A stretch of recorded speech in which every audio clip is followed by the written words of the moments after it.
श्री माता जी की समस्त आरिका संघ की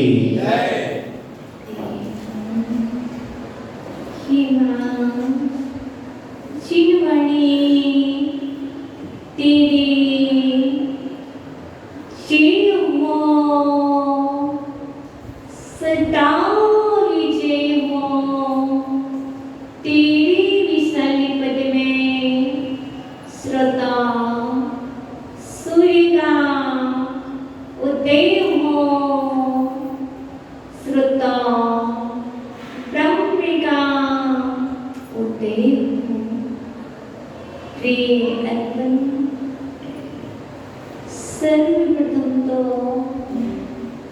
पूर्ण ब्रह्मचारी वंदितो सत्य सिद्धि पूर्ण ब्रह्मचारी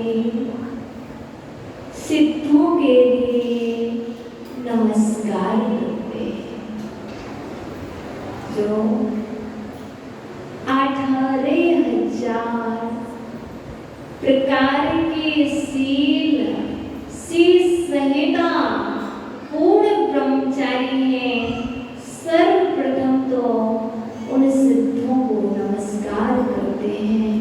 हे प्रभु, आपकी कृपा से, आपके प्रसाद से आज हम व्यवहार में जो ब्रह्मचर्य व्रत को स्वीकार किया है, वह ब्रह्मचर्य एक दिन आप जैसे पूर्ण ब्रह्मचर्य को प्राप्त करें।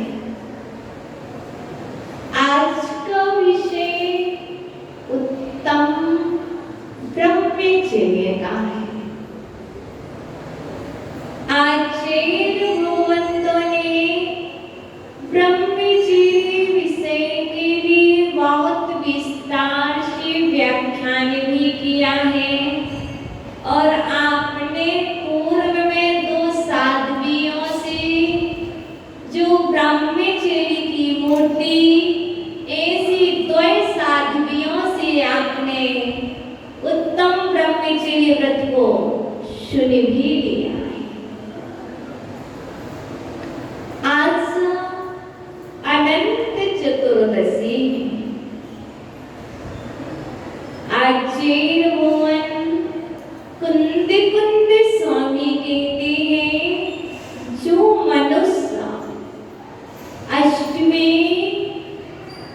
और चतुर्दशी को आजीवन ब्रह्मचर्य व्रत का पालन करता है एवं सौदान संतोष व्रत का पालन करता है, वह भी व्यवहार से ब्रह्मचारी कहा जाता। देखो, नई अपेक्षा से यदि विवक्षा की जाए तो आप सभी सौदान संतोष व्रत का पालन करते हो, इसलिए आप ब्रह्मचारी। सैलो भैया समझे क्या होता सौदान? नहीं समझे? पूछा उसी से जाता है जो ना समझे। जो समझ जाए उससे पूछा तो क्या पूछा। आचार्य भगवान कह रहे हैं, देखो शादी हो गई है,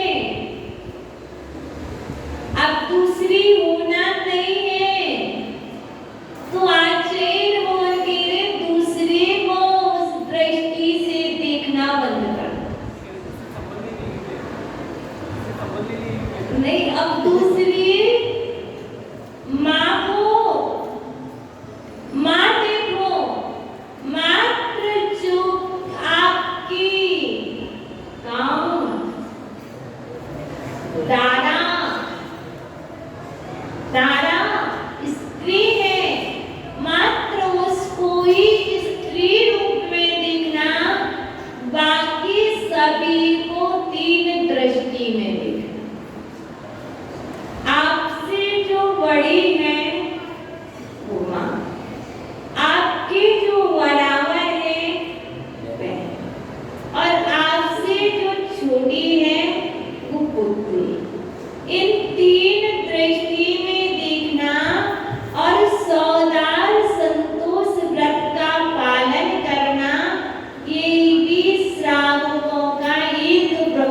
ब्रह्मचर्य व्रत है। समझ गए? लिया नहीं, इसलिए नहीं समझ। अब ले, उत्तम ब्रह्मचर्य का दिन है। इस संकल्प तो जिस दिन अग्नि के साथ फेरे दे रहे थे, एक बंधन में बंधे थे, उस दिन लेना था। कोई बात नहीं। आज हम आपको जिनेंद्र देव के बंधन में बांध दे रहे हैं कि आप जितने भी यहाँ पर श्रावक या श्राविकाएं बैठी हुई हैं, वहाँ स्वादार संतोष व्रत का यावत जीवन पालन करें। स्वीकार है? क्योंकि यदि हम पूर्ण ब्रह्मचर्य व्रत की बात करें तो अभी तो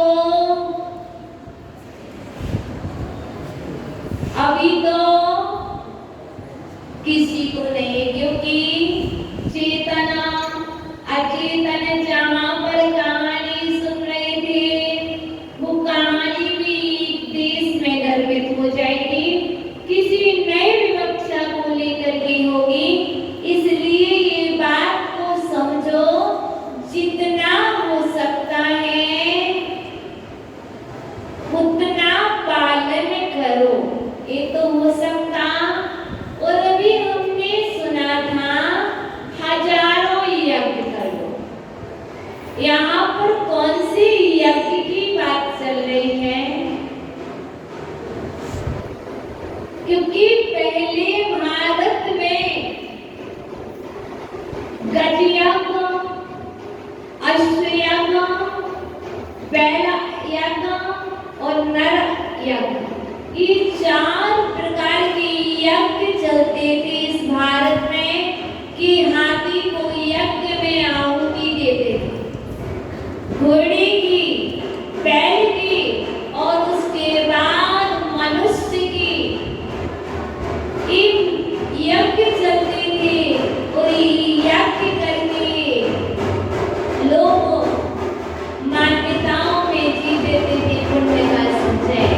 लेकिन भारत में ये 4 प्रकार के यज्ञ समाप्त हो गए।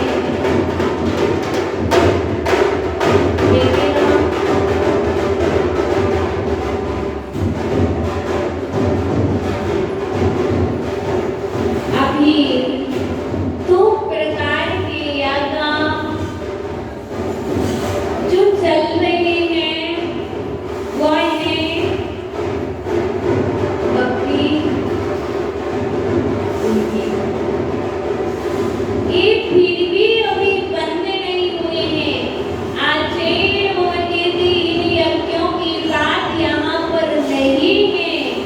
यहाँ पर यज्ञ से तात्पर्य है महान महान पूजाएं करवा लेना, पंच कल्याण आदि पूजाएं करवा लेना, कल्पत्र महामंडल आदि विधान करवा लेना।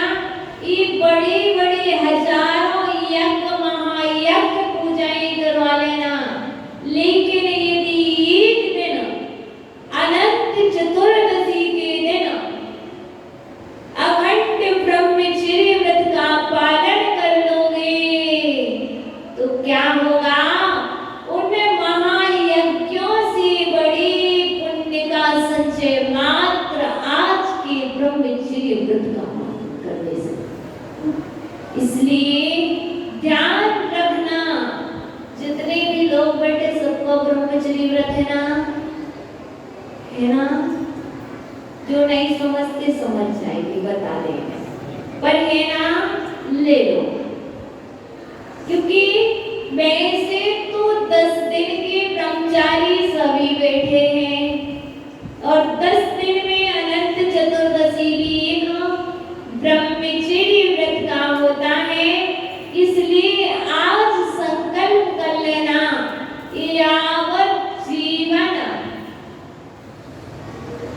यावत जीवन चतुर्दशी महापर्व पर ब्रह्मचर्य व्रत का पालन करेंगे। क्यों? देखो, आपने उल्लू देखा? देखा? उल्लू को दिन में दिखाई देता क्या? नहीं देखा। रात में दिखाई देता? हाँ। कौवा को रात में दिखाई देता क्या? नहीं दिखाई देता। दिन में देता? जैसे कौवे को दिन में दिखाई देता है और उल्लू को रात में दिखाई देता है। दिन में नहीं देता, लेकिन इनको तो दिखाई भी देता है। लेकिन जो काम से अंधा है, ना तो उसे रात में दिखाई देता है, ना दिन में दिखाई देता, वही तो बहुत बेकार व्यक्ति है उल्लू। और कौवा तो श्रेष्ठ है, लेकिन अब ब्रह्म का पालन करने वाले उससे भी निकृष्ट है। समझे? आचार्य मोहन कुंद स्वामी कामांध व्यक्ति को कौवा और उल्लू से भी निकृष्ट मान रहे हैं। इसलिए ना तो आप उल्लू हो और ना ही कौवा हो, और इससे श्रेष्ठ बनना है तो मात्र विवेक को जागृत रखने के लिए आवश्यकता है ब्रह्मचर्य व्रत की। इसलिए यदि अग्नि कुंड को नील कुंड बनाना है तो आवश्यकता है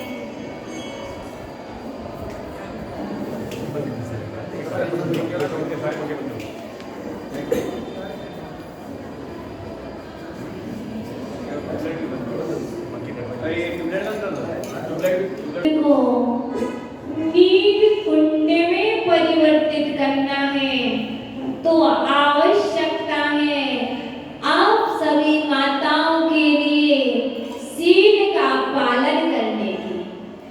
आवश्यकता है सीता जैसी सौदान संतोष व्रत को ग्रहण करने की। यदि सीता जैसी शील का पालन नहीं करोगी तो अग्नि कुंड नील कुंड नहीं बनेगा। इसलिए ध्यान रखना, ये ब्रह्मचर्य व्रतों का राजा कहलाता है।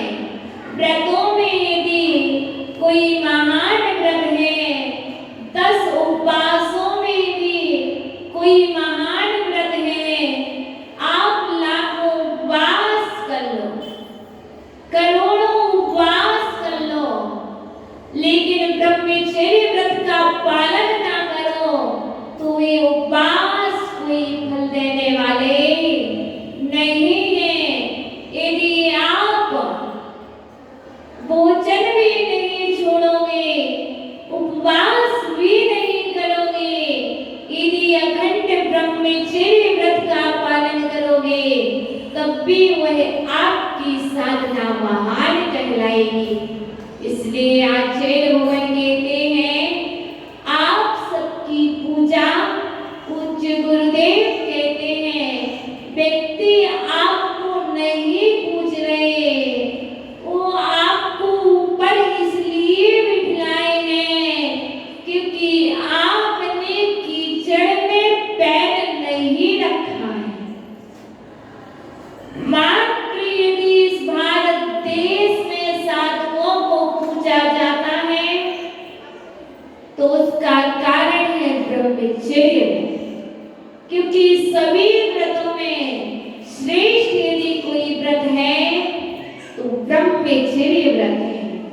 जिसने ब्रह्मचर्य व्रत को पाल लिया वह संपूर्ण व्रतों को पाल सकता है। ये उपवास आदि तो सब कुछ कर सकता है। इसलिए आप सभी अपने जीवन में उत्तम ब्रह्मचर्य के पालने के लिए क्रम क्रम से सीढ़ी पर चढ़ते चले।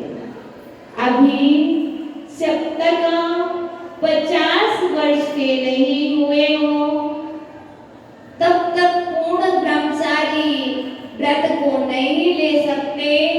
तो भी आगे आगे से क्रम से आप बढ़ते चलो और एक ना एक दिन हम और आप सभी सिद्धों जैसे पूर्ण ब्रह्मचर्य व्रत को प्राप्त करेंगे। क्योंकि आपने कहानी सुनी होगी, लाट देश था। बच्चों ध्यान से सुनना, नीली का नाम सुना है?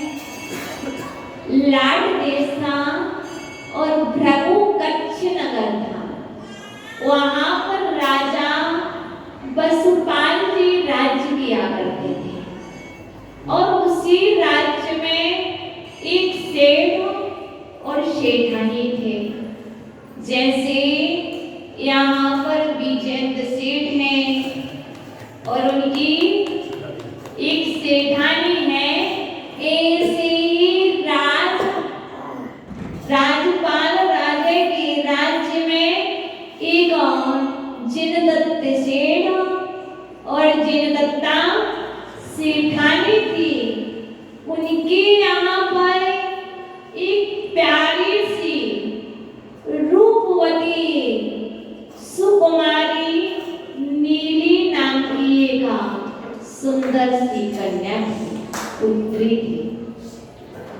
और उसी नगर में दूसरा भी एक सेठ था जिसका नाम था समुद्रदत्ता और रानी का नाम था सागर दत्ता। उनका एक पुत्र था। कैसा? उसका नाम था पुत्र का सागर दत्ता। माँ का नाम सागर दत्ता, पिता का नाम समुद्र दत्ता और पुत्र का नाम सागर दत्ता। पर एक दिन सागर दत्त ने रूपवती जिनदत्त की पुत्री को देखा। बहुत श्रृंगार किए हुए, क्योंकि राजपुत्री है और राजपुत्री श्रृंगार हुए हुए थी, बहुत सुंदर थी। और सागर दत्त ने देखा, सोचने लग गया ये कौन है कि यह स्वर्ग की देवी है।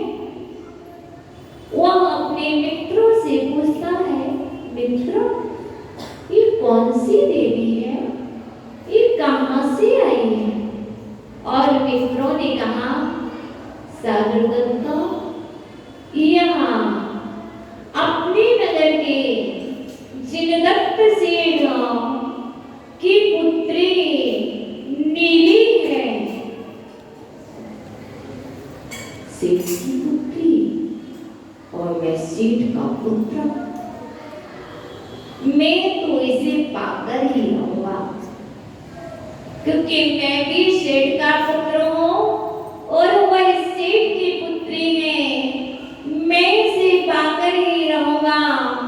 और दिन रात उसी विचार में लग गया कि मुझे नीली चाहिए। क्या चाहिए? कोई वस्तु नहीं चाहिए, वह राजकन्या नीली चाहिए। और भोजन भी नहीं करता, दिन रात उसी की चिंता में दुबला और पतला हो गया। और एक दिन पिताजी को मालूम चला, आखिर सागर दत्त इतना परेशान क्यों है, भोजन क्यों नहीं कर रहा, मन क्यों नहीं लग रहा।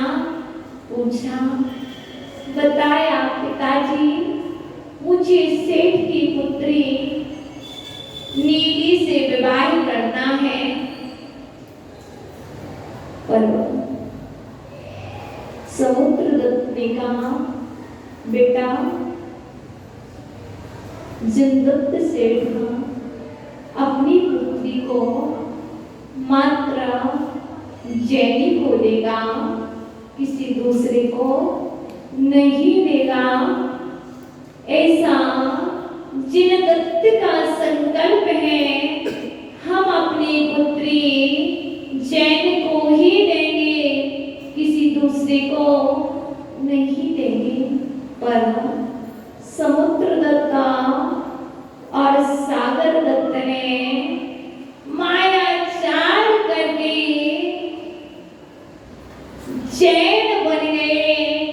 जैन थे नहीं, पर मायाचारी कर करके वहां जैन श्रावक श्रेष्ठी बन गए और छल से जिन दत्त की पुत्री को अपने घर बहू बना करके ले आए। अच्छे से रह रही थी वह पुत्री।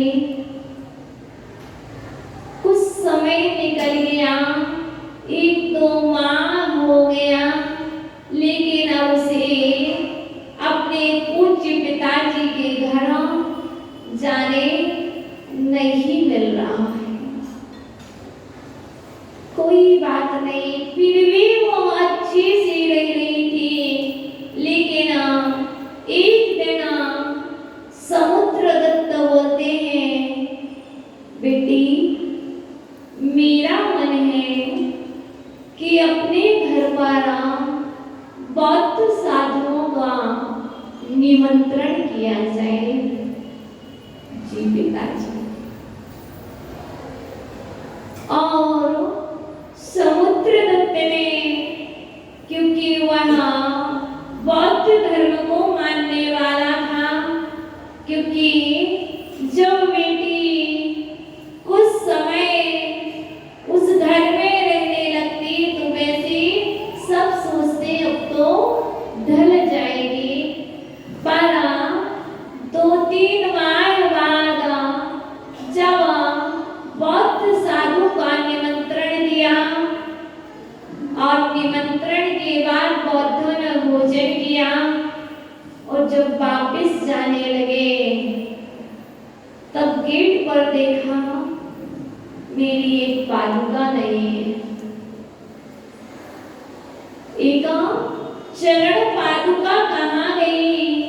क्योंकि जो नीली थी वह विवेकवान थी, बुद्धिमान थी और उस नीली ने भोजन में बौद्धों की चरण पादुका को पीस करके भोजन में क्या किया था? पाउडर मिलाकर के मिक्स कर दिया था और बौद्ध साधुओं ने भोजन किया, पर कुछ भी नहीं मालूम चला। लेकिन सबसे पूछा, किसी ने कुछ नहीं बताया। पर जब नीली से पूछा गया तो नीली कहती है, आप तो ज्ञानी है ना, आप तो वीतरागी है ना, आप तो सब कुछ जानते हैं, आप ही बताओ कहाँ गई है आपकी चरण पादुका? और बौद्ध साधु कहते हैं, नखरे मत कर, जल्दी बता मेरी चरण पादुका कहाँ गई? क्योंकि यदि ज्ञानी हो, अति ज्ञानी मना परे ज्ञानी हो तो मालूम चल जाए मेरी चरण पादुका कहाँ गई। पर ऐसे तो था नहीं पूछा। पर कुछ देर में वह नीली बोलती है, आपके उदर में ही आपकी चरण पादुका है। क्या करो आप? वमन करके देखो, आप उल्टी करके देखो, आपकी चरण पादुका आपके पास ही है। और बौद्ध साधुओं ने जैसे ही वमन किया, क्योंकि घृणा हो गई थी कि मेरी चरण पादुका मेरी पेट के अंदर कैसे, और उनने वॉमिट की तो क्या हुआ? वह चरण पादुका के छोटे छोटे टुकड़े वहां पर, और इससे सेठ समुद्र दत्त बहुत रुष्ट हो गया। बताओ आप रुष्ट होंगे कि नहीं यदि आपकी बहू रानी ऐसा करे तो? बताओ पक्का होंगे? ऐसी समुद्र दत्त बहुत रुष्ट हो गया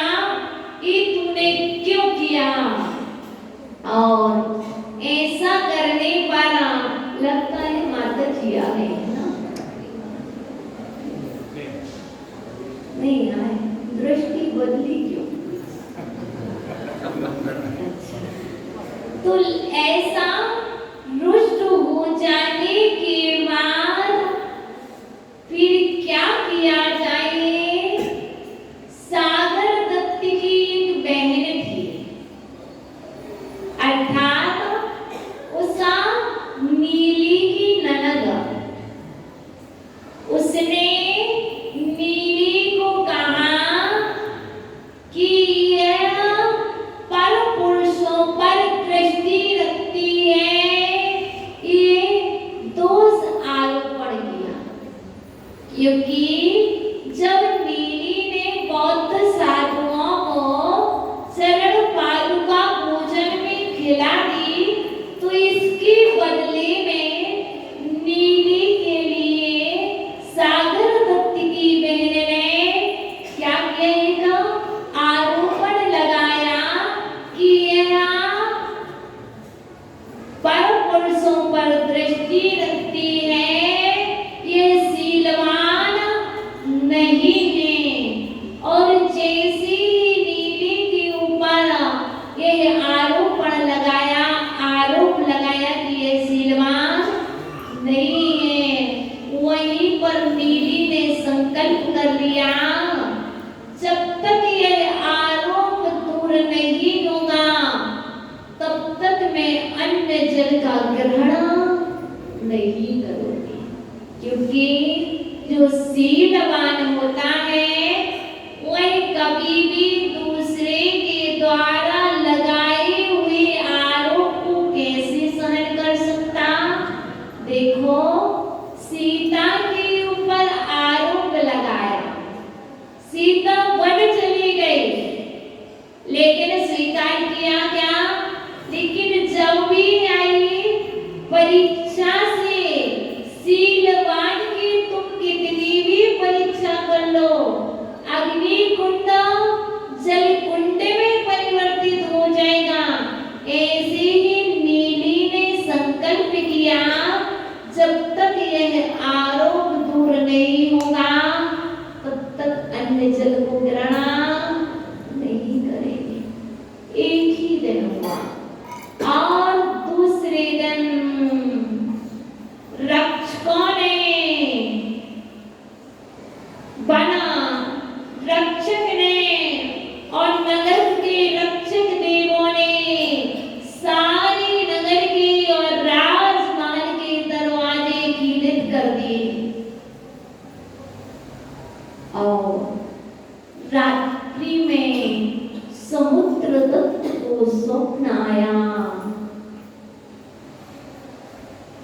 क्या स्वप्न आया?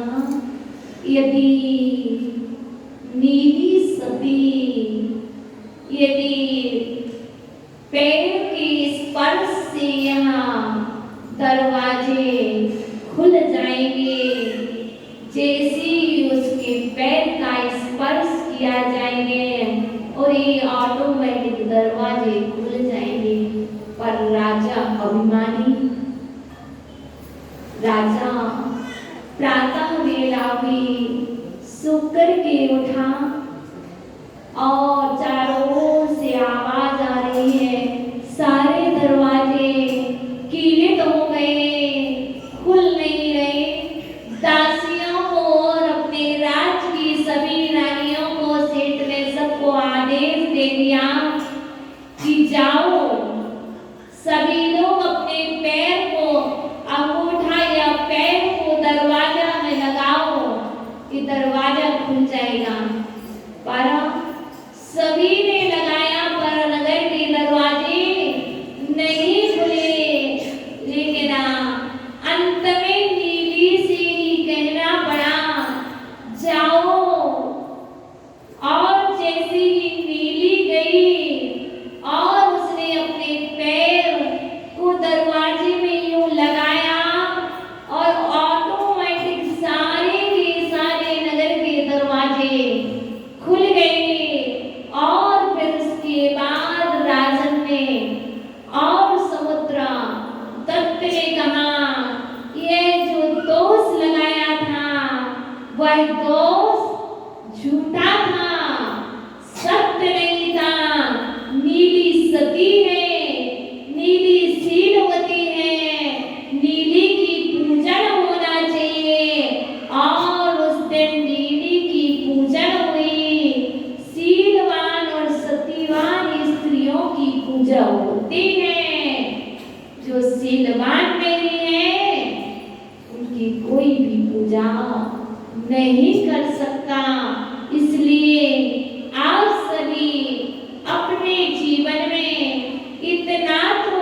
शादी होती है, विवाह होता है, उस समय जो सप्त वचन दिए जाते हैं वो सप्त वचन ना दे करके कोई और दूसरे सप्त वचन होना चाहिए।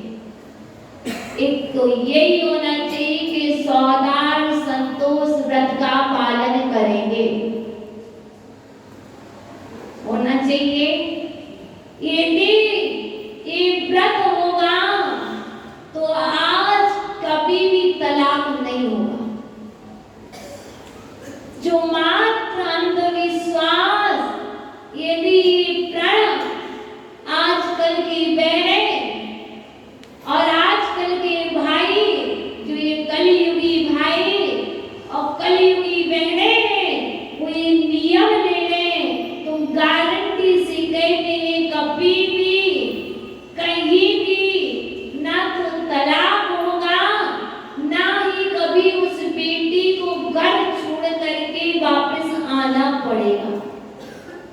मात्र आज यदि कुछ है तो उत्तम ब्रह्मचर्य है, तो उत्तम ब्रह्मचर्य व्रत के दिन इतना ही नियम ले लें तो मात्र माता पिता को विश्वास, समाज को विश्वास, परिवार वालों को विश्वास, एक ना लो दोनों ले लो। यहाँ भ्राता पक्ष नियम ले तो यहाँ मातृ पक्ष नियम ले। जब दोनों नियम एक बराबर होंगे तो कभी भी किसी के मन में कोई डाउट, कोई संदेह, ना कोई डाउट ना कोई संदेह। जब ये नहीं होगा तो क्या होगा? पूजा होगी। कैसे होगी? अष्टद्रव्य से होगी। कैसी होगी? अष्टद्रव्य से होगी। और परिवार के सदस्य तुम्हारे चरणों के स्पर्श करके अपने मस्तक पर लगाएंगे। मात्र तुम यदि पूज्य बनना चाहते हो तो मात्र आप ब्रह्मचर्य व्रत से, सौदार संतोष व्रत से पूज्य बनो। मात्र नाम की पूजा नहीं, सील से पूज्य बनो, चारित्र से पूज्य बनो। चारित्र आज सम्यक ज्ञान की पूजन की है, कल सम्यक चारित्र की पूजन करोगे। आज ये बोल के रहे कि ज्ञान और चारित्र की पूजा आपके जीवन की पूजा है। ये पूजन को करने वाले, व्रतों को करने वाले आज का उपवास है। यहाँ पर उपवास है। उपवास वाले आत्मा को लेकर के परिवार आया है। उस परिवार के लिए भी यही आशीर्वाद है कि जिन्होंने 10 उपवास किए हैं वह भी अपने स्वादार संतोष व्रत का पालन करें और बाकी जो हैं वह भी करें और दूसरे को अपने परिवार में शिक्षा दें। आप अपनी बेटी को जब दूसरे घर भेजें तब उसको भी ये शिक्षा दें कि बेटी जब तक तेरी शादी नहीं हुई है तब तक तू सबको देख रही है, कोई बात नहीं, लेकिन जिस दिन तुम्हारी शादी फाइनल हो जाए उस दिन मात्र एक को ही देखना, दूसरे को नहीं देखना। ये भी ब्रह्मचर्य व्रत है। ऐसे भाइयों के लिए, क्योंकि जब तक नहीं हुई है ब्रह्मचर्य व्रत कठिन नहीं है, बिल्कुल भी कठिन नहीं है। इतना सरल है, इतना इजी है कि संसार मार्ग से तो ये मार्ग बहुत इजी है। यहाँ कांटे हैं तो यहाँ फूल है। इसलिए ये व्रत सभी ले सकते हैं और जब तक जिनकी शादी नहीं हुई है तब तक ये नियम ले, जब तक शादी नहीं हुई तब तक ब्रह्मचर्य व्रत का पालन करें। यहाँ हमने होटल का त्याग नहीं किया, यहाँ हमने रात्रि भोजन का त्याग नहीं किया, मात्र हमें गलत कार्यों का त्याग कराया है। बहन है तो किसी भाई से अकेले में जाकर के नहीं मिलेगी, और भाई है तो किसी बहन से अकेले में नहीं मिलेंगे। बस इतना सा तो ब्रह्मचर्य व्रत है, और क्या है? कुछ भी नहीं, क्योंकि हम भी पहले ब्रह्मचर्य व्रत नहीं जानते थे, पर ले लिया। ये कुछ नहीं जानते थे कि ब्रह्मचर्य व्रत क्या होता, मात्र इतना ही जानते थे शादी ना करना ही ब्रह्मचर्य व्रत है। कितने साल तक दीक्षा भी हो गई, लेकिन इतना ही जानते थे कि शादी ना करना ब्रह्मचर्य व्रत है, बाकी कुछ नहीं। जैसे जैसे आगे समय आता गया, पूज्य गुरुवर बतलाते गए। इसलिए आप लोगों का पुण्य है कि आप ब्रह्मचर्य व्रत का पालन करोगे। इससे लाभ क्या होगे बता दें बच्चों, तुम्हारे लिए लाभ होने वाले हैं। जो ब्रह्मचर्य व्रत का बचपन में पालन करते हैं, उनकी बुद्धि तीक्ष्ण होती है। यदि बुद्धि को बढ़ाना है तो ब्रह्मचर्य व्रत का पालन करो। कैसे बढ़ेगी बताओ? यदि ब्रह्मचर्य व्रत का पालन करेंगे तो माइंड में दूसरी लड़की आने लगेगी, और लड़कियां यदि ब्रह्मचर्य व्रत का पालन करें तो उनके माइंड में एजुकेशन के काल में, पढ़ाई के काल में दूसरा कोई भी राजकुमार आना ही नहीं है। हमारी रैंक क्यों नहीं लगती, नंबर क्यों आते हैं कम? उसका कारण है कि हमारे माइंड में कोई दूसरी चीज आना। दूसरी जितनी खतरनाक नहीं है, जितनी खतरनाक ये होता है, मात्र उसका क्या हो रहा होगा, वो कैसा होगा, कैसी होगी, कहाँ होगा। ये चीज आने पर कितनी भी अच्छी बुद्धि हो, वह बुद्धि भी ऐसी हो जाती है जैसे भूसा ही भूसा। सत्य है। यदि जिन्हें पढ़ाई करके कुछ बनना है, कुछ प्राप्त करना है, तो पहले ही संकल्प कर लेना, जब तक मैं पढ़ाई करूंगा या जब तक मेरी शादी नहीं होगी, तब तक मैं ब्रह्मचर्य व्रत का पालन करूंगा।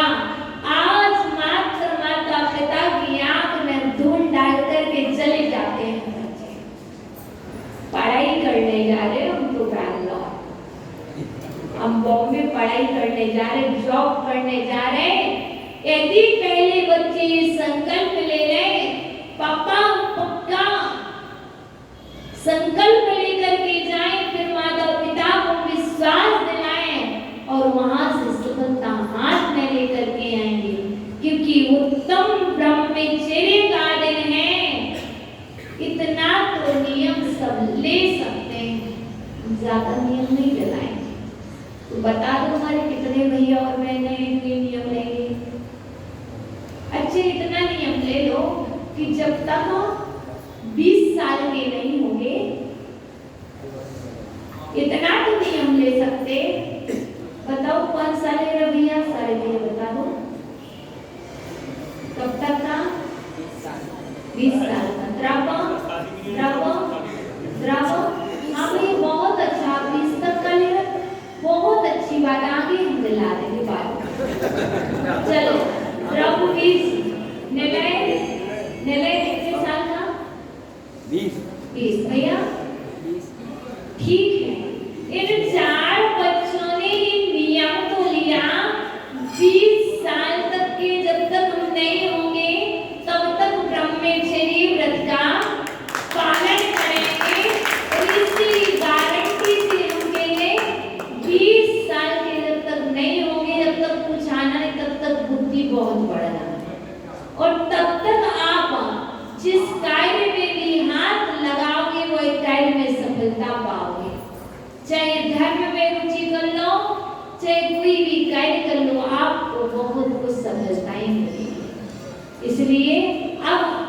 नियम लेने के बाद आप एक भी माला फेरोगे तो आपको 1000 मालाओं का जितना पुण्य लगता है उतना पुण्य आपको एक माला फेरने लगेगा। ठीक है, ये सरल नियम नहीं है, बहुत महान नियम आपने लिया है। जो नहीं ले सकते हम उनकी अनुमोदना करते हैं। छोटू तुम भी ले लो। कब तक का? 20 साल। बिल्कुल 9 बार नमस्कार करो। दीदियाँ बैठी हैं। कब तक का लेंगे? जब तक शादी नहीं होगी। सबकी हो गई, होने वाली है ना, तो सौदार संतोष व्रत का नियम ले लो। ठीक है ना, जिनकी शादी होने वाली है वो सौदार संतोष व्रत का नियम ले लें। समझते हो? नहीं समझते? जिससे शादी होने वाली है उसको ही पति रूप में स्वीकार करेंगे, अन्य किसी भी पुरुष को पति रूप में स्वीकार नहीं करेंगे। यावत जीवन ही नियम ले सकते। बस यही तो बोल रहे, जिनकी शादी हो चुकी है या होने वाली है वो ये नियम ले ले, जिनकी नहीं हुई है वो ये नियम ले ले, जब तक नहीं हुई तब तक, और जब वो हो जाएगी उसके बाद सौदार संतोष व्रत। ये ही उत्तम ब्रह्मचर्य व्रत है। मात्र पूजन करने का नाम ब्रह्मचर्य व्रत नहीं है, उपवास करने का नाम ब्रह्मचर्य व्रत नहीं है। कहा था उत्तम आचरण का नाम ब्रह्म मीन्स आत्मा में। आत्मा में तो रमण कर नहीं पाते हैं, पर हम उन गुणों में रमण कर लें, अपने आचरण में परिवर्तन ले आए तो महान है। जो पीछे बैठे हैं, जो माताएं बैठी हैं, ये तो बता दो सौदार संतोष व्रत कितने लोग ले रहे हैं? कुछ का होगा, कुछ लेंगे, और बाकी जिनकी शादी हो गई उनकी बात कर रहे हैं। मैरिज वाले पीछे वाले नहीं लेना। एक बार सब हाथ खड़ा करके बता दो तभी तो विश्वास करेंगे। प्रदीप जी की बात दिख रहा है हमें, पीछे तक हमारी आंखें जा रही हैं। देखो इन नियम लेने से होता क्या है, समाज को भी मालूम चल जाता है और परिवार वालों को विश्वास और मजबूत हो जाता है। जिनके मन में डाउट होते हैं वो सारे डाउट क्लियर हो जाते हैं। इसलिए उत्तम ब्रह्मचर्य व्रत है और ये नियम लेकर आप भी ब्रह्मचारी ही कहलाओगे। कौन से ब्रह्मचारी? अणु मीन्स छोटा, छोटे ब्रह्मचारी, लघु ब्रह्मचारी, क्योंकि अणु ब्रह्मचर्याणु व्रत। इसलिए आप श्रावक हो तो श्रावक ब्रह्मचर्य अनुव्रत का पालन करता है। सबने ले लिया? पक्का पक्का पक्का? बाकी तो सबका है ही है, बाकी तो सबका है ही। जिनने नहीं लिया तो उनका बना, और जिनने लिया ध्यान दोनों हाथ खड़ा कर दो। जिनने नहीं लिया उनका वाला ध्यान। तुम्हारा भी जब तक 20 साल के नहीं हो जाओ तब तक ब्रह्मचर्य। 20 साल के नहीं हो जाओ तब तक ब्रह्मचर्य में। अभी 2 साल के होगा, अभी 2 साल का है, लेकिन 20 का ना हो जाए तब तक का कम से कम सुन तो रहा। हाथ खड़ा करने का कहा तो कर तो लेता। पूछो, प्रतिदिन उससे पूछो तो हमसे भी बात करे। मतलब आज से हम पूछे, मन में आज से दिया क्या मतलब जैसा करो वैसा ही करना। ये सब अभी बचपन की शिक्षा आगे बचपन में कार्य आएगी। इसलिए उत्तम ब्रह्मचर्य को पालन करने से हमेशा ऊर्ध्वगति की प्राप्ति होती है। और ब्रह्मचर्य व्रत का पालन करने से बुद्धि बढ़ती है, ब्रह्मचर्य व्रत का पालन करने से शक्ति भी बढ़ती है, और ब्रह्मचर्य व्रत का पालन करने से कांति भी बढ़ती है। आपने देखा होगा, आप प्रतिदिन स्नान करते हो, कितनी दुर्गंध आती है, और मुनिराज कभी नहीं करते, फिर भी सुगंधी सुगंध आती है। इसलिए ब्रह्मचर्य व्रत का पालन करने से सुंदरता बढ़ती है, ब्रह्मचर्य व्रत का पालन करने से बुद्धि बढ़ती है, ब्रह्मचर्य व्रत का पालन करने से शक्ति बढ़ती है, और ब्रह्मचर्य व्रत का पालन करने से यश भी होता है, और ब्रह्मचर्य व्रत का पालन करने से महान बनते हैं, और ब्रह्मचर्य व्रत का पालन करने से लोक में पूजा को प्राप्त होते हैं। तो ऐसे ब्रह्मचारियों के लिए, ऐसे अखंड ब्रह्मचर्य व्रत के धारी सिद्धों को नमस्कार। और आचार्य अमृत चंद्र देव को कहते हैं कुमारी ब्रह्मचर्य नमः। मैं उन्हें नमस्कार करता हूँ जिन्होंने कुमार अवस्था में ब्रह्मचर्य व्रत को धारण किया, क्योंकि जिनने एक वो है जो कीचड़ में पैर रख चुके, जो कीचड़ में पैर रख चुके, उन्हें मोक्ष जाने में बहुत समय लगा। देखो 24 तीर्थंकर थे और हैं, उनमें से 19 तीर्थंकर को मोक्ष जाने में बहुत समय लगा। बाल ब्रह्मचारी 5 और 5 बाल ब्रह्मचारी तीर्थंकर जिनने कीचड़ में पैर नहीं रखा, उन्हें बहुत जल्दी चले गए मोक्ष। एक सबसे कम समय में मल्लीनाथ स्वामी बाल ब्रह्मचारी थे, मात्र 6 दिन में मोक्ष चले गए। इसलिए यदि बाल ब्रह्मचारी कोई भी साधना करता है तो वह अनंत गुणी फलदायी होती है। और कोई ब्रह्मचारी, आप ब्रह्मचारी हो, आप सौदार संतोष व्रत का पालन करने से आप ब्रह्मचारी हो, और जो ब्रह्मचर्य बाल अवस्था में जिन्होंने ब्रह्मचर्य व्रत को पालन कर रहे हैं वह बाल ब्रह्मचारी हैं। वो यदि एक माला फेरेंगे तो अनंत चतुर्दशी जैसे अनंत फल की प्राप्ति होगी। इसलिए कोई भी साधना करना हो, पहले ब्रह्मचर्य व्रत, बाद में साधना। आज आपका उत्तम ब्रह्मचर्य व्रत की सबको बहुत ढेर सारी शुभकामनाएं। उत्तम ब्रह्मचर्य व्रत के जय हो, जय हो, जय हो।